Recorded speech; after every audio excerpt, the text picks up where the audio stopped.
એક વખતના સમયે ઠાકોરજી ભગવાન વિઠ્ઠલનાથ પંઢરીનાથ ભગવાને પોતાના ઝરકસી જામાઓને ઉતારી અને કુંભારનો કપડા પહેર્યા છે. માં લક્ષ્મીએ પૂછ્યું, પ્રભુ આ શું છે? તો કહે છે કે દેવી, પંઢરપુરમાં મારો ભક્ત ગોરા કુંભાર, એના બે હાથ કપાઈ ગયા છે, ઠૂઠો થઈને બેઠો છે, ઘરમાં અનાજ નથી, અને મારો ભક્ત દુખી હોય તો હું સુખી કેમ થાવ? મારો ભક્ત જ્યાં સુધી જમે નહીં તો મારે કેમ જમી લેવું? એક પ્રસંગ બહુ સરસ છે, પણ તમે જ્યાં સુધી પ્રસંગ સાંભળ્યો છે ને એ પ્રસંગ અધૂરો છે, મારે તમને પૂરો કરીને દેવો છે. આજે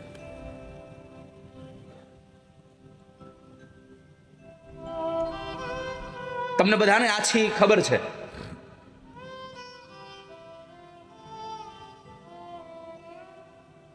જેમ આપણું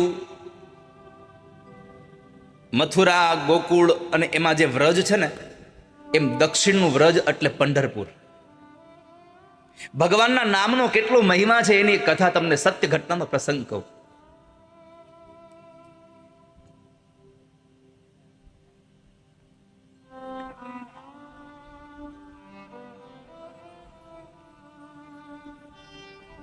પંઢરપુરમાં ભગવાન પંઢરીનાથ બિરાજે, અને એ પંઢરપુરમાં એ દક્ષિણનું વ્રજ કહેવાય. એ વ્રજમાં ગોરા કુંભાર, બહુ દિવ્ય કથા છે ગોરા કુંભારની, પણ તમે બધા કેટલી જાણો છો કે માટી ખૂંદતા ખૂંદતા છોકરો પણ હારે ખૂંદાઈ ગયો તોય ખબર ન રહી, પછી ભગવાને છોકરાને સજીવન કર્યો. આટલી કથા તમને ખબર છે, પણ તમે જુઓ ભગવાનના નામમાં કેટલો માણસ રત છે, એની બહુ દિવ્ય કથા છે. પુનિત મહારાજે એના આખ્યાનોમાં લખ્યું છે,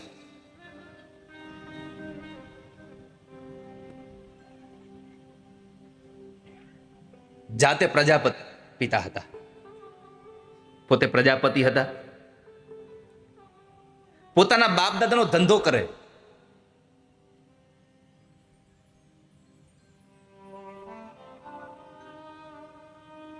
બાપ દાદાનો ધંધો કરે ને એ કોઈ દિવસ દુખી ન થાય. આ બહુ નરું સત્ય ભગવાન કૃષ્ણે ગીતાજીમાં કીધું છે. જે પોત પોતાના કર્મમાં રત રહે છે એ ક્યારેય પણ દુખી ન થતો, અવશ્ય એકના એક સમયે સિદ્ધિને પ્રાપ્ત કરે છે. જે પોત પોતાના કર્મમાં રત રહે છે, ભગવાન વિઠ્ઠલના અનન્ય ભક્ત છે.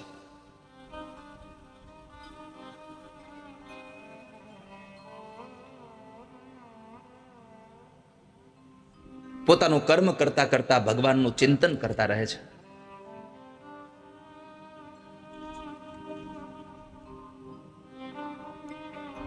પત્ની પણ એટલા જ સારા છે, અને પત્ની સારા મળે ને એનો ભાવ સુધરે.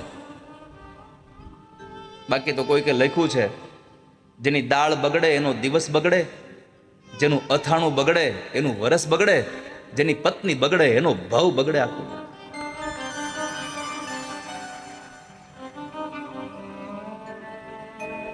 પણ એને સ્વીકારવાની વૃત્તિ હોય તો ભાવ સુધરી જાય. પુનિત મહારાજ લખે છે કે નરસિંહ મહેતાના પત્ની માણેકબાઈ હતા તીખા મરચા જેવા.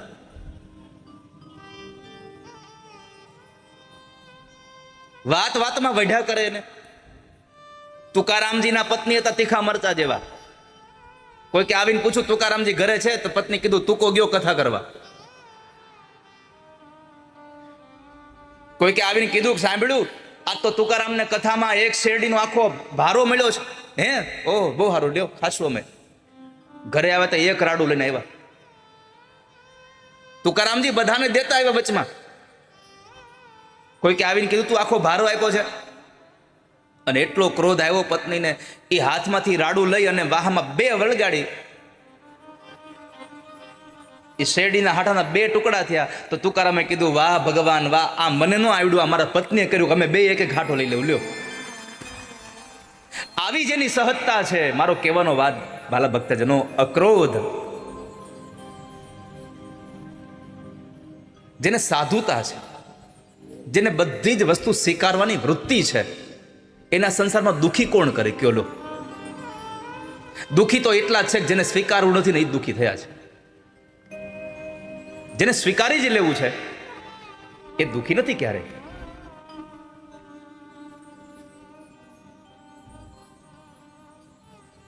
સંસારમાં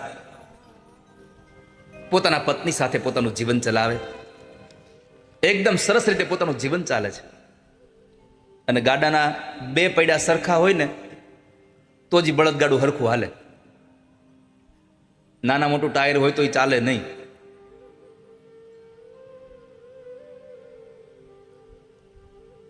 સંસારે સરસા રહી જીવે દંપતી પુનીત, પ્રભુની પાસે પહોંચી જાય છે.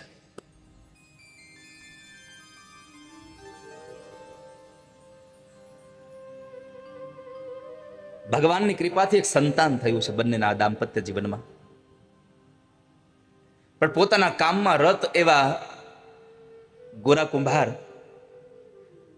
ગમે તે કામ કરતા હોય પણ મોઢામાંથી ભગવાનનું નામ હોય.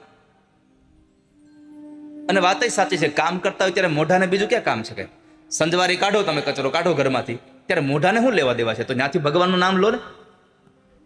રોટલી વણો છો તો હાથથી વણો છો, મોઢાને ક્યાં કઈ જરૂર છે? તો ભગવાનનું નામ લ્યો. ભગવાનના નામ સાથે ઘડાયેલી રોટલી તમારા પરિવારના લોકો જમશે ને તો એના વિચારો હારા થઈ જશે. મેં તો ઘણી વાર આપ સૌને પ્રાર્થના કરી છે કે દરેકના રસોડામાં એક સૂત્ર લખેલું હોવું જોઈએ બહેનોએ, પોતાના હાથે. જેટલા લોકો રસોઈ બનાવો છો ને એને બધાને મારી પ્રાર્થના છે કે આજ ઘરે જઈ અને એક કોરા કાગળમાં લાલ અક્ષરે, તમારા પોતાના અક્ષરે, તમને લખતા ન આવડતું હોય તમારા છોકરાઓને કહેજો, અથવા તો તમારા છોકરાના છોકરાને કહેજો, પણ લખી દે એટલું જ લખાવજો કે હું રસોઈ ભગવાનના પ્રસાદ માટે બનાવું છું, ભગવાન માટે રસોઈ બનાવું છું. આવું લખીને તમારા રસોડામાં ચિપકાવી દેજો. જ્યાં તમે ઊભા રહીને રસોઈ કરતા હો, જ્યાં તમે બેસીને રસોઈ કરતા હો, તમે જ્યારે રસોઈ કરો ત્યારે તમારી નજર સામે હોવું જોઈએ કે હું ભગવાન માટે રસોઈ બનાવી રહી છું, હું ભગવાન માટે રસોઈ બનાવી રહ્યું છું. પછી જુઓ તમે ભગવાન માટે રસોઈ બનાવો અને તમારો ભાવ કેવો થશે.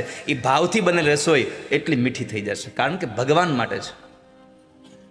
માટે આપ સૌને મારી પ્રાર્થના છે, પ્રભુ માટે રસોઈ બનાવીએ છીએ, ઈશ્વર માટે હું થાળ બનાવું છું. બેયનું દાંપત્ય જીવન ચાલતું હતું. દીકરો હતો નાનો એવો, 1 વર્ષનો દીકરો.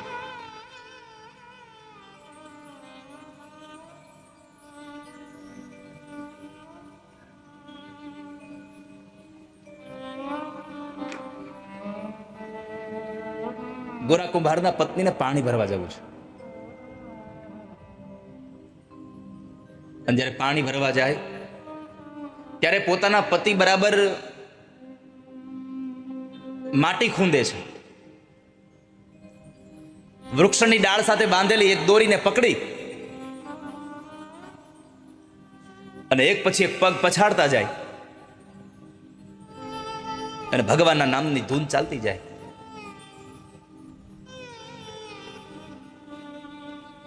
માજા વિઠ્ઠલ વિઠ્ઠલ વિઠ્ઠલા,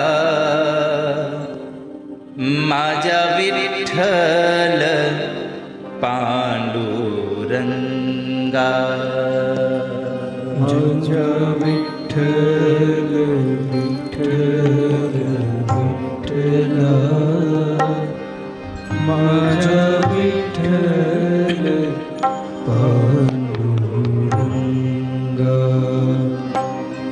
માજા વિઠ્ઠલ વિઠ્ઠલ વિઠ્ઠલા,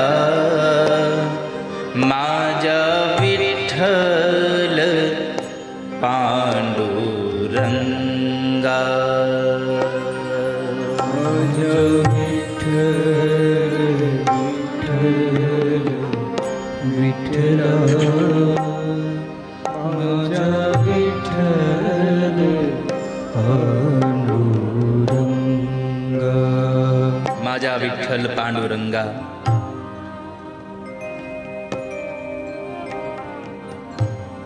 હે મારા વિઠ્ઠલ, હે મારા નાથ, એક પછી એક પગ પડતો જાય છે ગોરા કુંભારનો. પત્નીને પાણી ભરવા જવું તો એટલે પાણી ભરવા જતા પેલા સમય આવીને કહ્યું, સાંભળ્યું, બાળક અંદર સૂતો છે, જરા ધ્યાન રાખજો, સંભાળજો હો તમારાને.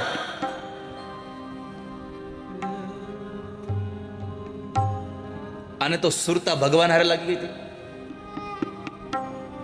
જેની સુરતા સાંભળિયા નેહા, જેની સુરતા ભગવાનમાં લાગી ગઈ છે, એને પછી સમાજની કઈ ચિંતા ન હોય, એને સમાજની કોઈ પરવાહ ન હોય. જો નરસૈયાએ સમાજની પરવાહ કરી હોત, મીરાએ સમાજની પરવાહ કરી હોત, આ ગોરા કુંભારે સમાજની પરવાહ કરી હોત, પરિવારની કઈ ચિંતા કરી હોત, તો કદાચ ઠાકોરજી કામ કરવા ન આવ્યા હોત.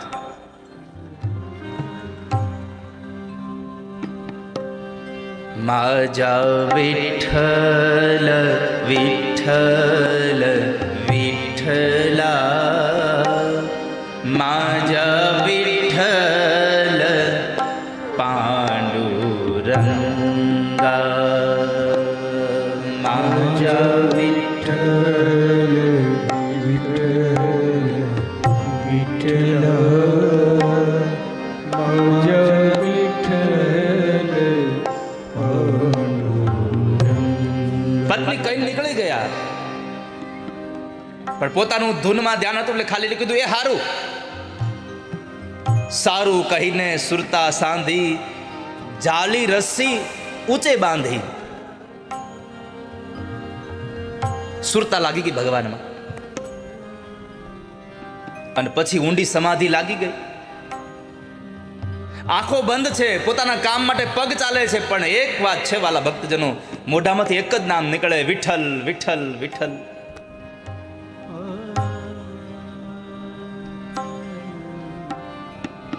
પગના તાલે તાલે સ્મરણ વધ્યું. પત્ની પાણી ભરવા ગઈ. ઘોડિયામાં 1 વર્ષનું બાળક જાગે છે. આંખ ખુલી. ઘોડિયાના 2 બાજુના એ ભાગને પકડીને બેઠો થયું બાળક. માં દેખાણી નહીં.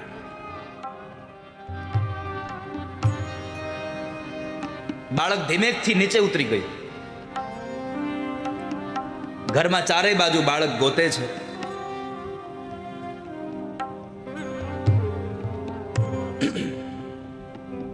ક્યાંય માં ન મળી. બાળક રડતું રડતું ઘરમાંથી ઓસરીમાં આવે ને ઓસરીમાં આવી ત્યાં જોયે તો ફળિયામાં પોતાના બાપને જોયું. બાળકની અભિલાષાઓ વધી ગઈ.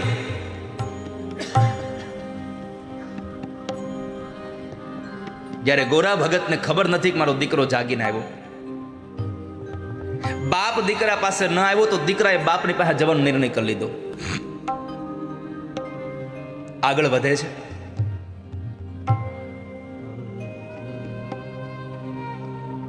જે જગ્યાએ દીકરો ચાલીને જતો હતો, જ્યાં બાપ પોતે માટી ખૂંદે છે,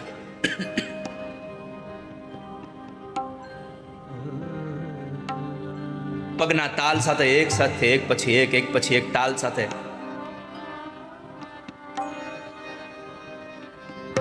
આંખો બંધ છે, 2 હાથે રસ્સી પકડી છે.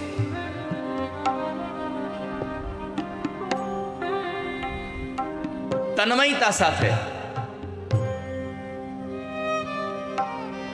માજા વિઠ્ઠલ વિઠ્ઠલ વિઠ્ઠલા,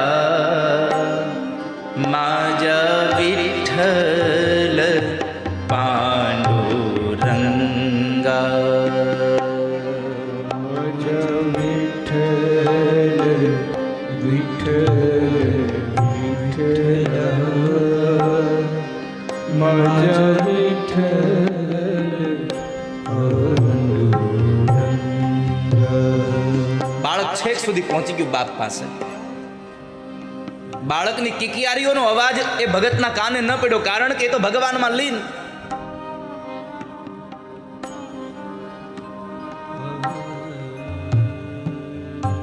ઘટના ઘટી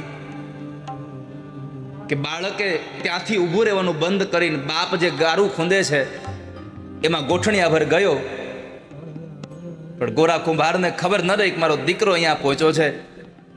એક પછી એક પગ દીકરાના માથા પર પડ્યા અને દીકરાની માટી માટીમાં ભળી ગઈ. ખબર નથી ગોરા કુંભારને કે દીકરો અહીંયા ભળી ગયો, મરી ગયો. થોડી વાર થઈ અને પત્ની પાણી ભરીને આવે છે. ઓરડામાં જાય છે તો ઘોડિયામાં બાળક નથી. હેફતાઈ ગઈ, આ મારું છોકરું ક્યાં ગયું? ઘરમાં ગોતે છે કે ઘરમાં મળ્યું નહીં. આડોશી પાડોશીમાં જઈને એને બાજુમાં રહેલી બેનને પૂછ્યું છે કે એ ચંદ્રભાગા, તારી કૌશલ્યા મારા છોકરાને રમવા લઈ આવી છે? અરે નારે બુન, મારી કૌશલ્યા તો હજી હમણાં જ જાગી છે, તારા છોકરાને એ નથી લઈ આવી હો. બીજા પાડોશીના ઘરે, ત્રીજા પાડોશીના ઘરે પૂછે છે, મારા દીકરાને જોયો છે, તમે કોઈ લઈ આવ્યા છો અહીંયા? કોઈ હા નથી ભણતું. અને અતિશય પ્રેમ હોય ને એના માટે પણ તમને વિચારો ખરાબ જ મંડોય આવવા. દીકરો રમવા ગયો હોય, મારા ગુરુજી એક દ્રષ્ટાંત દે, ડોક્ટર અમૃતલાલ ભોગાયતાજી, કે જેને વધારે પ્રેમ હોય ને એના પ્રત્યે એને જરાક પણ આમ તેમ થાય ને તો એના પ્રત્યે આપણને સારા વિચારો ન આવે, આપણને ખરાબ વિચારોની સરવાણી ફૂટી જાય. દીકરો રમવા ગયો હોય, ક્રિકેટ રમવા, અને કહીને ગયો હોય કે માં હું 10 વાગે આવી જઈશ.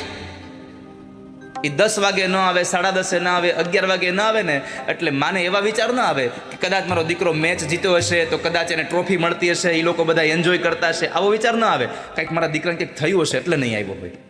અતિશય પ્રેમ વધે ને ત્યાં તમને શંકાઓ વધારે ઉદ્ભવ થવા માંડે.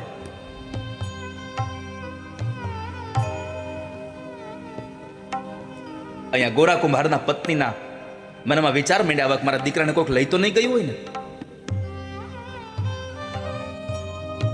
આંખમાંથી અશ્રુની ધારાઓ વહે છે. આમ જોવા જાવ ને તો સંતાનો વિશે જ્યારે માં રડે ને ત્યારે એ આંસુને આપણે શબ્દમાં ક્યારેય વર્ણવી ન શકીએ. એ અકથ્ય છે. એને વાંચવું, એને ખાલી તમે એને અનુભવી શકો.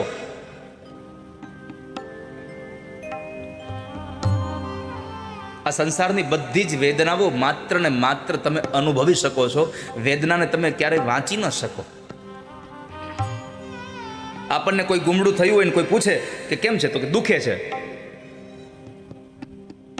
વધારે પૂછે કેવું તો કે બહુ દુખે છે. પણ કેવું દુખે તમે કઈ ન હકો.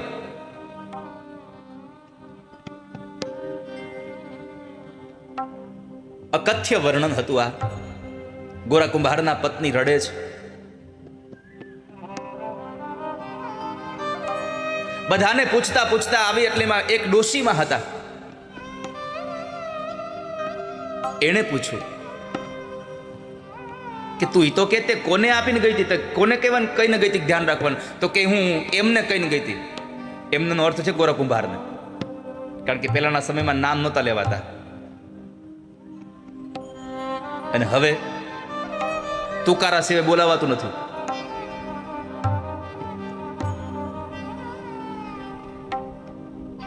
ખબર જ ન પડે આપણને આ પતિ પત્ની છે કે. મારી પ્રાર્થના છે આપ સૌને, તમારી વાત ઉપરથી, બે જણાની વાત ઉપરથી ત્રીજો માણસ ઓળખી જાય ને કે તમારો સંબંધ શું છે, એવી મર્યાદા રાખજો જીવનમાં. સમય સાથે જીવો, અમારી કોઈ ના નથી.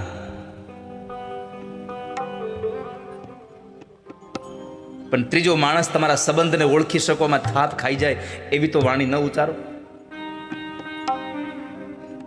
પેલાની માતાઓ પોતાના પતિના નામ નહોતી લેતી કોઈ દિવસ, અને આજે તુકારા સિવાય બોલાવતી નથી. મેં એમને કામ સોંપ્યું હતું તો બેન એની પાસે જા ને, અહીંયા શું કામ આવ્યું છે એને જ પૂછ જા.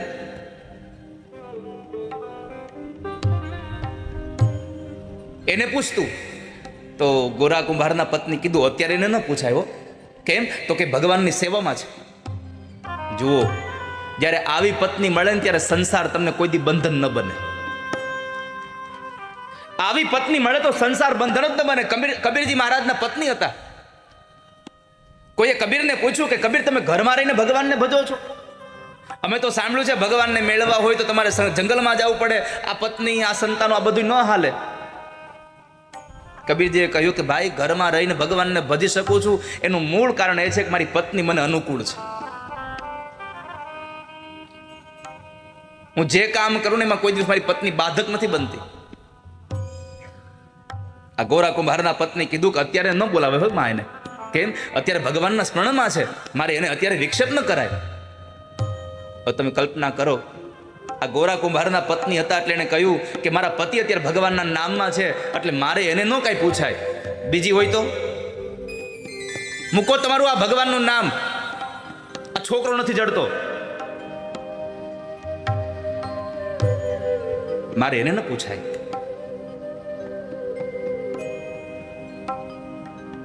પણ ફરી પાછા પોતાના આંગણામાં આવે, ઓસરીના કોરે બેઠી છે, રડે છે એ પત્ની. અને ત્યાં બરાબર જોત જોતામાં આમ નજર પડી, ઓ માટીના એ ગારાના ખામણામાં દીકરાના નાના નાના હાડકાઓ જોયા છે.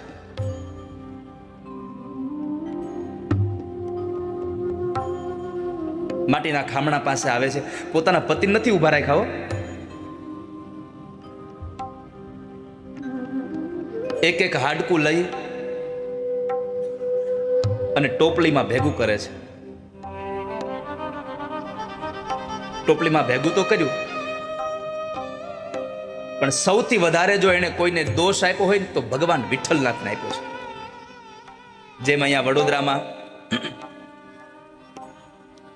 કોયલી ગામમાં મનસુખરામ માસ્તરના પત્ની ઉજમબાઈએ ભગવાનને કીધું, તું ઠાકોરજી તમે નહીં આવો ને તો મારા પતિની નોકરી જાહે એનો ડર નથી, પણ મારા પતિ જેને ભજે છે એને બાનાની પત જાહે. અહીંયા ગોરા કુંભારના પત્નીએ ભગવાનને કીધું છે.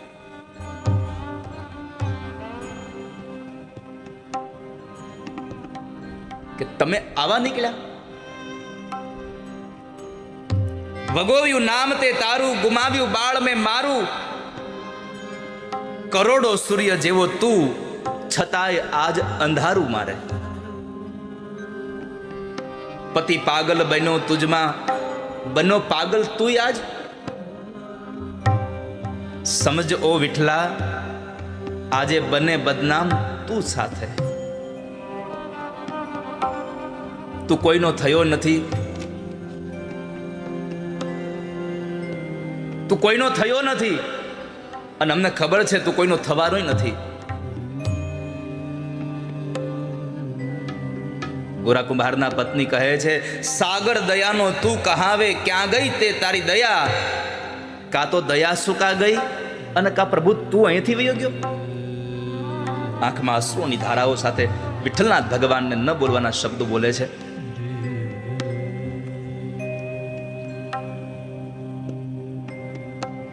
અહીંયા ગોરા કુંભાર હજી ભજનમાં છો. માજા વિઠ્ઠલ વિઠ્ઠલ વિઠ્ઠલા, માજા વિઠ્ઠલ પાંડુરંગા. માજા ગાય ભાવ છે. વિઠ્ઠલ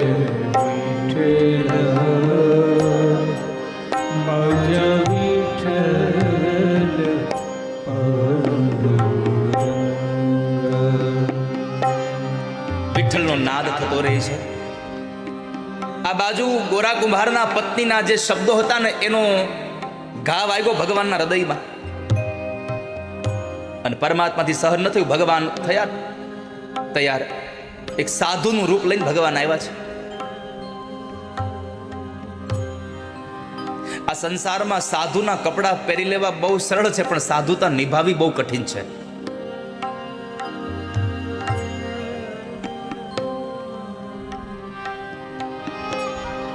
ભગવાન સાધુ બનીને આવ્યા છે. આવીને આંગણે ભિક્ષાની ટહેલ નાખી, ભિક્ષામ દેહી. ગોરા કુંભારના પત્ની દીકરાના હાડકાઓની ટોપલી લઈ રડતી હતી. સાધુને જોયા પોતાની આંખો લૂછી નાખી. બાપજીને પ્રાર્થના કરીને કીધું, બાપજી ક્ષમા કરજો, આજે હું મારા હાથે તમને કંઈ દાન નહીં આપી શકું, કારણ કે હું સ્ત્રી ધર્મમાં છું. એક કામ કરો, મારા રસોડામાં જઈને તમારે જેવી સામગ્રી બનાવી હોય તમારા હાથે બનાવીને તમે જમી લો.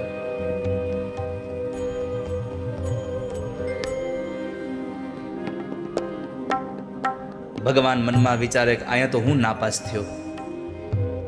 આ જગ્યાએ તમે વિચારો તો આ જગ્યાએ કોઈ બીજી સ્ત્રી હોત તો શું કહેત? મારા ઘરવાળાએ મારા છોકરાને ખૂંદી નાખ્યો. પણ ગોરા કુંભારના પત્નીએ આ બધી જ વાતને એક બાજુ રાખીને કીધું, બાપજી તમે ઘરમાં જઈને રસોઈ બનાવી લો. ભગવાન નાપાસ થયા, અંદર ગયા, રસોઈ બનાવી, જમવા બેઠા. ભગવાને કીધું હવે કાંઈક તો કરવું પડશે. भगवान ने कहा, माई तेरा बच्चा कहाँ है, मेरे साथ में बैठा दे भोजन के लिए. गोरा कुंभाરના પત્ની કહે છે, બાપજી એ તો રમવા ગયો હશે કે એક છોકરા વારે, એને આવતા વાર લાગશે, તમે જમી લો. આપ જમી લો, આપ ભોજન કરી લો, એને નહીં આવે, એ તો રમતો રમતો ક્યાંય વયો ગયો હશે. કેટલું કઠણ હશે આ. દીકરાના હાડકા સામે જોવા મળે છે, છતાં આંખમાંથી આંસુ બંધ કરી દેવું એક મા માટે સૌથી વિકટ સ્થિતિ છે.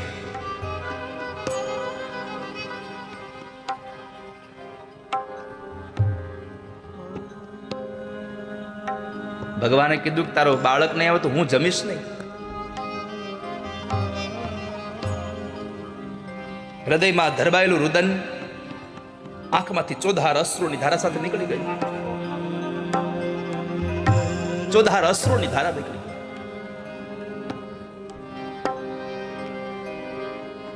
ભગવાન તો બધું જાણતા હતા, પણ છતાં પૂછું કે માં શું થયું છે, કેમ રડો છો?